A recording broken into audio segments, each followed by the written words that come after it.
하박국서의 시작은 하나님을 향한 하나님의 하박국의 질문으로 시작합니다.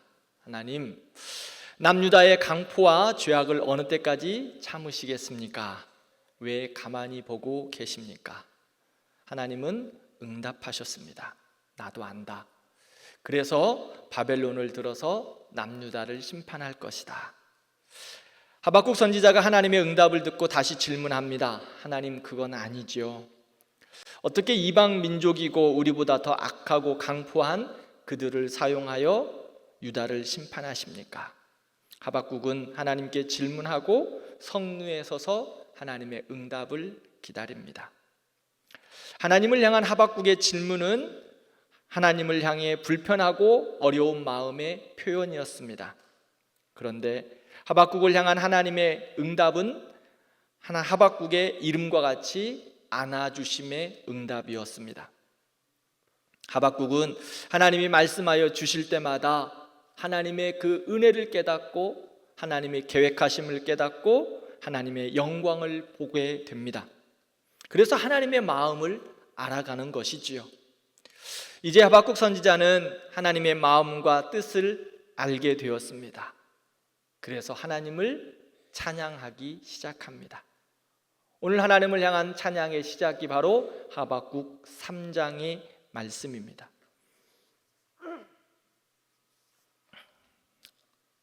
하박국의 찬양과 기도의 시작은 무엇일까요?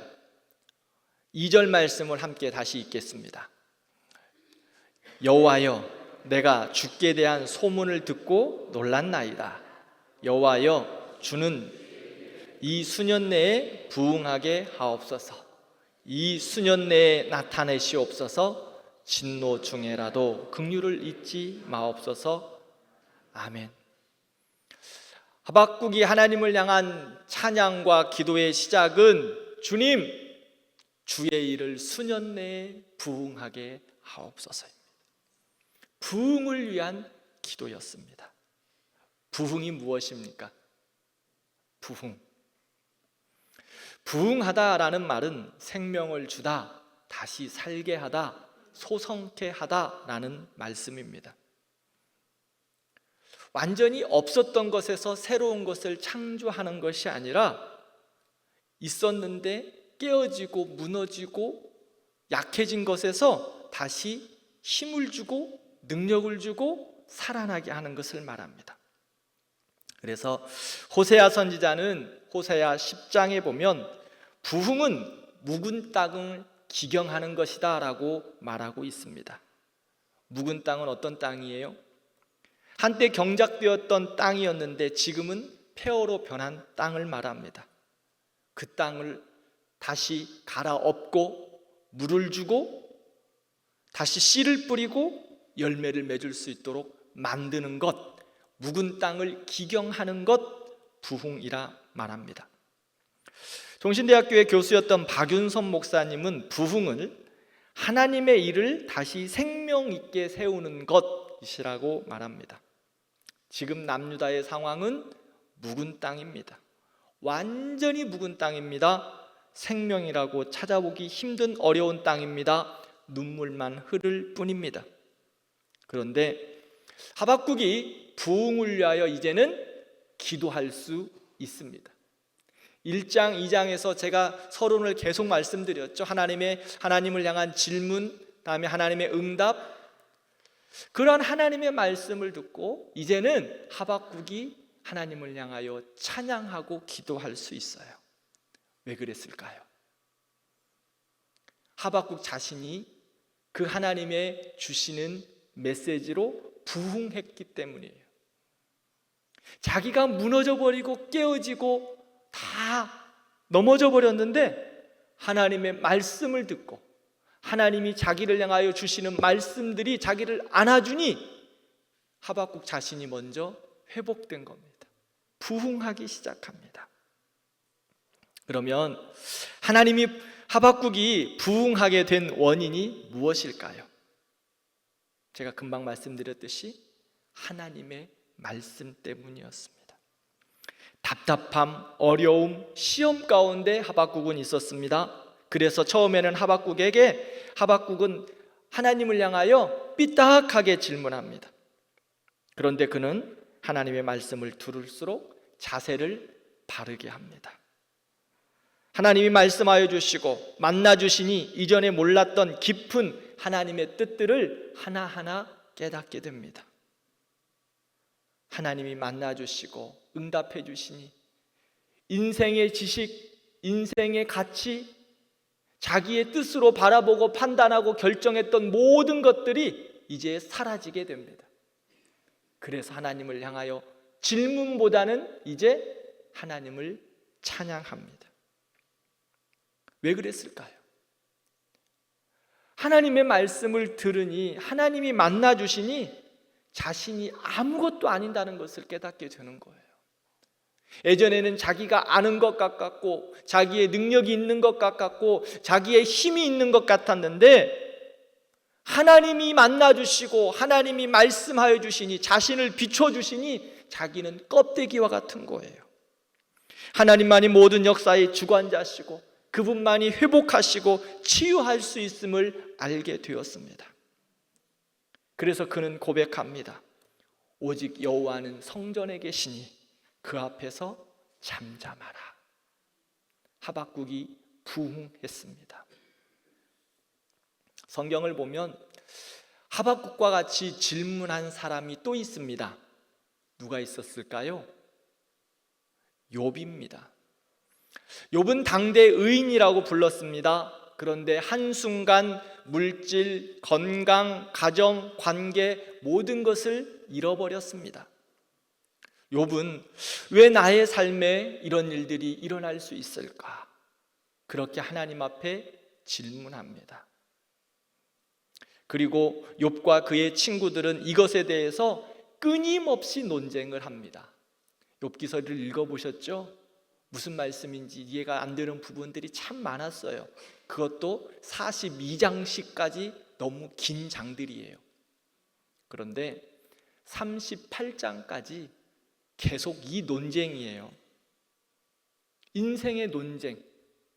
너의 고난의 문제가 어디서부터 왔느냐? 너는 죄로부터 시작했다? 아니다. 계속된 논쟁의 반복.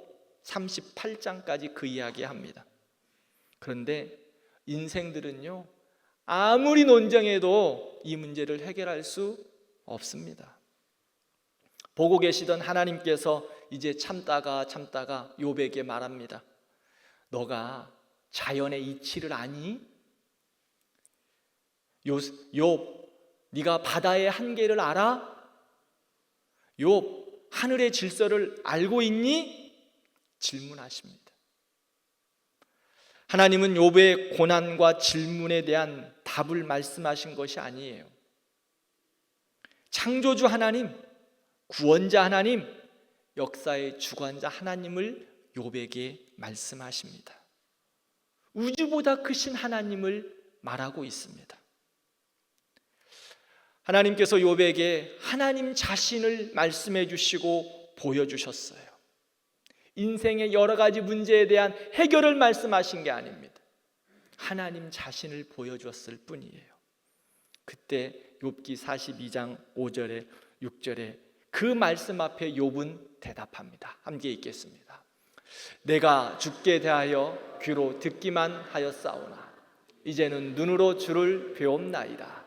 그러므로 내가 스스로 거두어드리고 뒷골과 제 가운데서 회개하나이다. 아멘. 하나님의 응답은 문제를 어떻게 해결한다 이것이 아니었습니다. 하나님에 대해서 말씀해 주시고 만나 주셨을 때 모든 질문과 불평이 사라지고 자신의 불신앙을 회개하게 됩니다. 그때 바로 욥은 회복되었습니다. 하박국의 부흥, 욥의 부흥의 시작은 어디에서부터 출발일까요? 하나님이 만나 주심에서부터 출발입니다. 하나님의 만나 주심은 다른 것에 있지 않습니다. 오늘 성경 말씀을 보면 그의 말씀 가운데 하나님의 만나 주심이 있습니다. 2절에 하박국은 내가 주께 소문을 들었나이다, 내가 주께 소문을 듣고 놀랐나이다 라고 말씀합니다. 죽게 대한 소문이 무엇입니까? 여기서 소문은요, 하나님의 말씀입니다. 그 하나님의 말씀을 듣고 하박국이 놀랐습니다. 여기서 놀랐다는 말은요, 두려워하다, 경외하다라고 말하는 거예요. 하박국에게 주신 말씀이 무엇입니까? 욥에게 주신 말씀과 동일해요. 역사의 주관자 되시는 하나님이다. 하나님의 말씀은 정한 때가 있다. 그러므로 오직 의인은 믿음으로 사는 것이다. 하박국에게도 하나님의 그 역사의 주관자이심을 보여주고 있어요. 그것을 말씀해요. 하박국은 역사의 흔들림 앞에서 하나님의 말씀을 통해 살아납니다. 회복됩니다. 하박국이 부흥되었습니다. 사랑하는 성도 여러분, 치유와 회복과 부흥은 하나님의 말씀에서부터 시작합니다. 말씀의 능력이 있습니다. 우리는 부흥을 외치고 있어요. 개인의 부흥, 가정의 부흥, 교회의 부흥, 나라와 민족의 부흥을 외칩니다. 부흥의 시작은 하나님의 말씀에서부터입니다. 복음의 능력에서부터 부흥은 시작합니다. 그러므로 나라와 민족의 부흥은 어디에서부터 시작할까요? 주의 복음을 증거하는 데서부터 시작하는 겁니다. 에스겔서 37장 4절에서 5절 말씀을 읽겠습니다. 또 내게 이르시되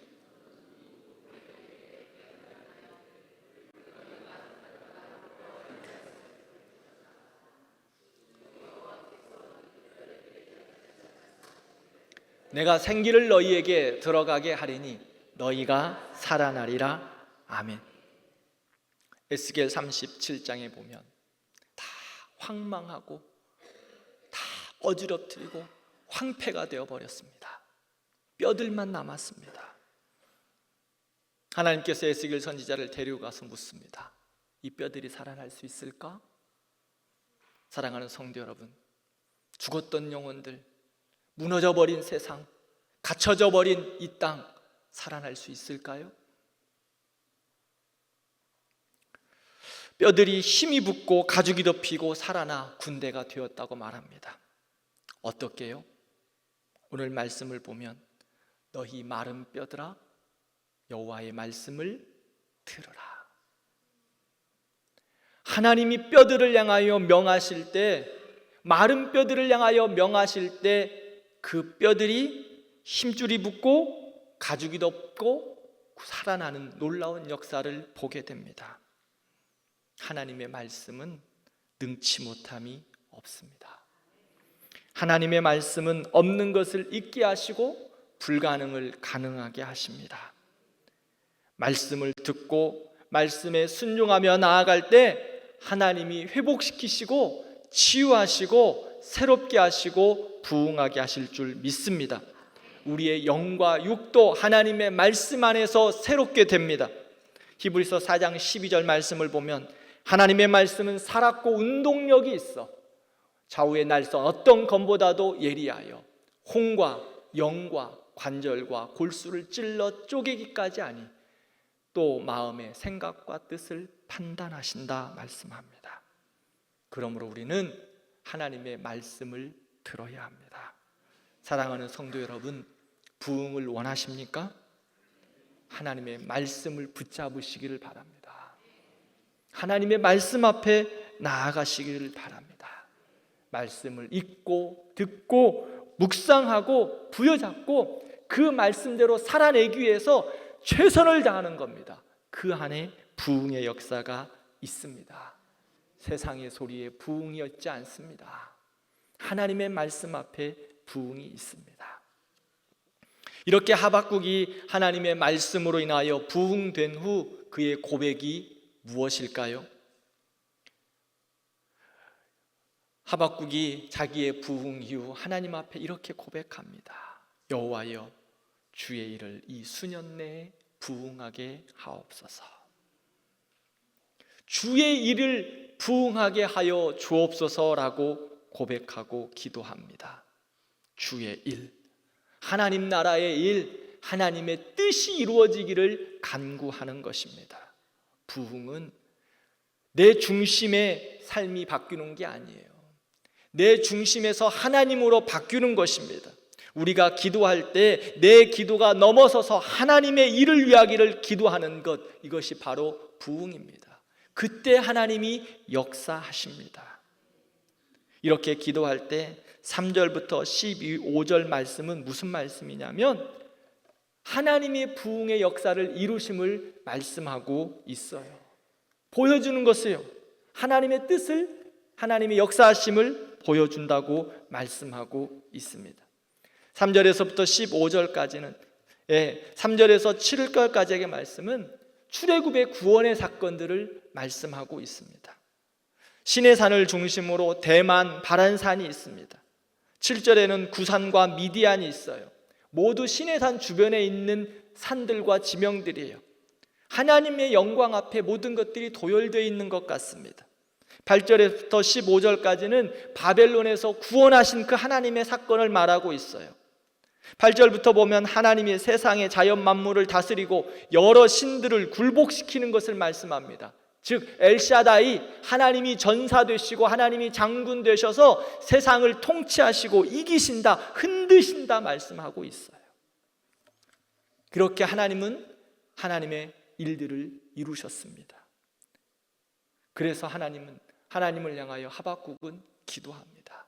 하나님, 수년 내에 이 부흥을 이루어 주옵소서. 이 수년 내라는 것은요, 이 시대가 가기 전에라고 설명하기도 합니다. 또 다른 말로 하면 우리 세대에라고 말하는 거예요.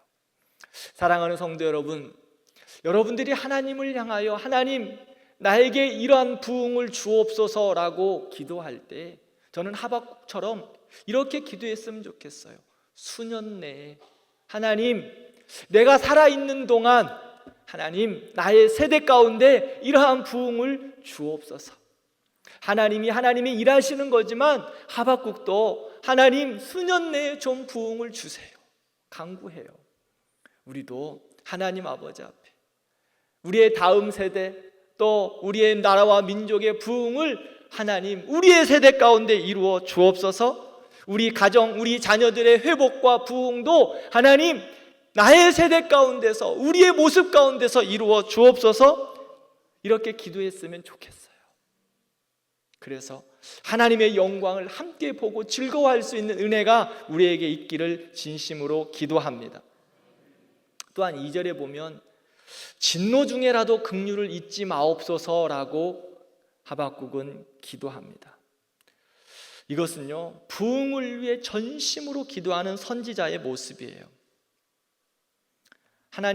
하박국은 하나님의 진노를 거부하지 않았습니다. 백성들의 완악함, 죄의 문제는 하나님의 징계 없이 해결될 수 없다는 사실을 솔직히 인정하는 거예요. 그러면서도 선지자는 하나님의 자비하심을 간구하고 있어요. 이런 말이에요. 주님, 우리 선조들의 행위와 모습을 보면 징계받기에 당연합니다. 그러나 하나님, 그 징계 가운데서라도, 고난 가운데서라도 긍휼을 베풀어 주옵소서. 진노 중에라도 긍휼을 베풀어 달라고. 우리가 하나님께 부흥을 기도할 수 있는 것은 이 하나님의 자비와 긍휼하심 때문입니다.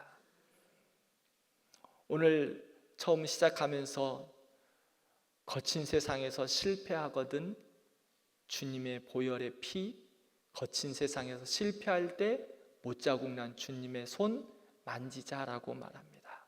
왜 그렇습니까? 아무리 주홍 같은 죄라 할지라도 주의 보혈 앞에 나아가면 하나님이 깨끗게 하실 줄 믿기 때문입니다. 하나님의 자비와 긍휼은 무궁하심으로 우리가 진멸되지 아니함입니다. 우리는 죄 가운데 다 죽을 인생들입니다. 그러나 하나님의 그 진노하심 가운데 있지만 하나님의 긍휼하심을 바라보며 나아가 기도할 때 하나님이 우리를 회복시키시고 부흥하게 하실 줄 믿습니다. 히브리서 4장 16절을 보면 우리가 긍휼하심을 받고 때를 따라 돕는 은혜를 얻기 위하여 은혜의 보좌 앞에 담대히 나간다라고 말씀합니다. 오늘도 우리가 하나님 앞에 우리의 모습 그대로 나아갔습니다. 특세에 나온 이유가 뭐예요? 주의 은혜를 바라며 나오지 않으셨습니까? 때를 따라 돕는 은혜를 얻기 위하여 주 앞에 나와 우리 간구합니다. 그런데 그 모든 것들은 주의 긍휼하심의 은혜일 뿐입니다.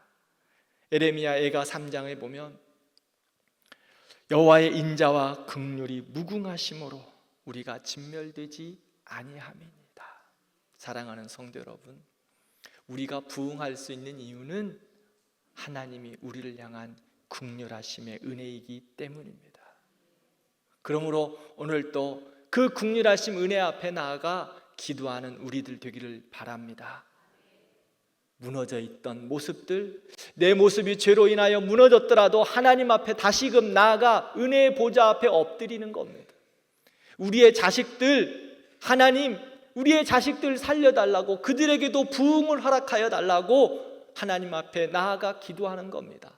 특별히 예수 믿다가 지금 떠난 자식들, 형제들 있으면 부흥할 수 있도록 진노 중에라도 긍휼을 베풀어 달라고 하나님 앞에 은혜의 보좌 앞에 나아가 기도하는 우리들 되기를 바랍니다.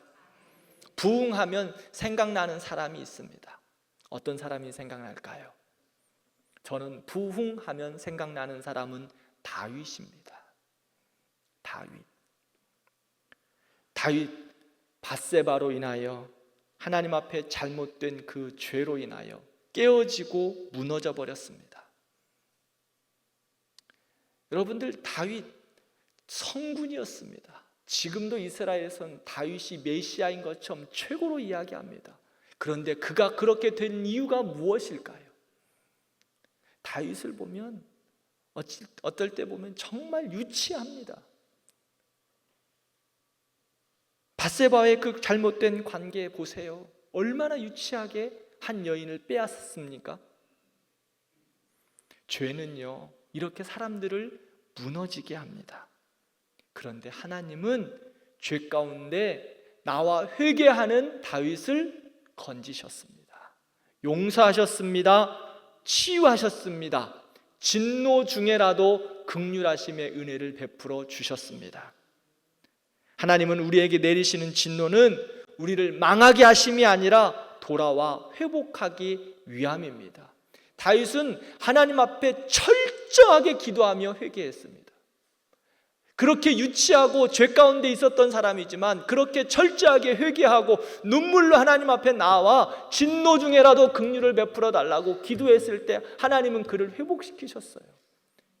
그리고 하나님은 그를 향하여 내 마음에 합한 자다라고 인정해 주셨습니다. 오늘 우리도 우리의 모습이 다윗과 같아 할지라도 하나님 앞에 나와 기도하는 우리가 되기를 기도합니다. 시편 51편 11절 말씀을 함께 읽겠습니다. 나를 주의 성령을 내게서 거두지 마옵소서. 아멘. 다윗은 기도해요. 하나님, 나를 용서하시고 주의 성령이 나에게 떠나지 마십시오.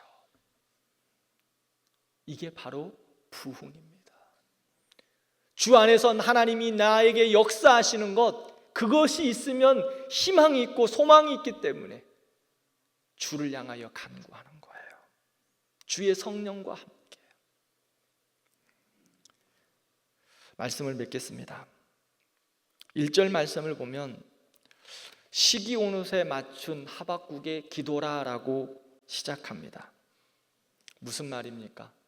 이 시기 온옷에 맞춘 기도다, 이 말은요 찬양시라는 거예요. 찬양시, 찬양하는 기도, 부흥을 위한 기도를 말하고 있습니다. 사랑하는 성도 여러분, 개인의 부흥, 가정의 부흥, 교회와 나라와 민족의 부흥, 진노 중에라도 긍휼을 베풀어 달라고 찬양하며 기도하는 겁니다. 하나님의 뜻이 이곳에 있습니다. 역대하 7장 14절 말씀을 보면 하나님의 이름으로 일컫는 내 백성이 악한 길에서 떠나 스스로 겸비하고 기도하여 내 얼굴을 구하면 내가 하늘에서 듣고 내 그 죄를 사하고 그 땅을 고칠지라. 하나님의 백성들이 부흥은 악한 길에서 떠나는 겁니다. 그리고 하나님 앞에 겸손하게 기도하는 겁니다.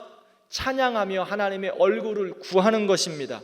그러면 진노 중에라도 하나님께서 우리에게 긍휼을 베풀어 주셔서 고치시고 치유하여 주시고 새롭게 하십니다. 이것이 바로 부흥입니다. 그러므로 우리가 부흥하기 위해서 찬양하며 기도하기 바랍니다. 교회를 위해서, 또한 가정을 위해서. 때로는 답답하고 무너지고 아프고 힘들 때 사랑하는 성도 여러분, 하박국처럼 하나님 진노 중에라도 긍휼을 베풀어 주옵소서 하고 찬양하는 여러분들 되기를 바랍니다. 제가 늘 이야기하죠. 너무 지치고 낙심되고 아프고 힘들면 기도도 나오지 않아요. 기도의 언어가 나오지를 않아요. 그저 그냥 주여 하고 한마디 외치고 엎드려 있을 뿐일 때가 한두 번이 아니지 않습니까? 그때 찬양의 기도를 드리시기를 바라요. 내 마음을 담아서, 내 마음을 담아요. 하나님을 찬양하며 기도할 때 하나님께서 우리의 마음을 회복시키시고 치유하시고 부흥의 역사를 주실 줄 믿습니다. 가정도, 직장도, 사업도, 여러분들의 기도의 제목도, 그리고 이 나라와 민족도 부흥하기를 진심으로 축원합니다. 우리 같이 기도하십시다.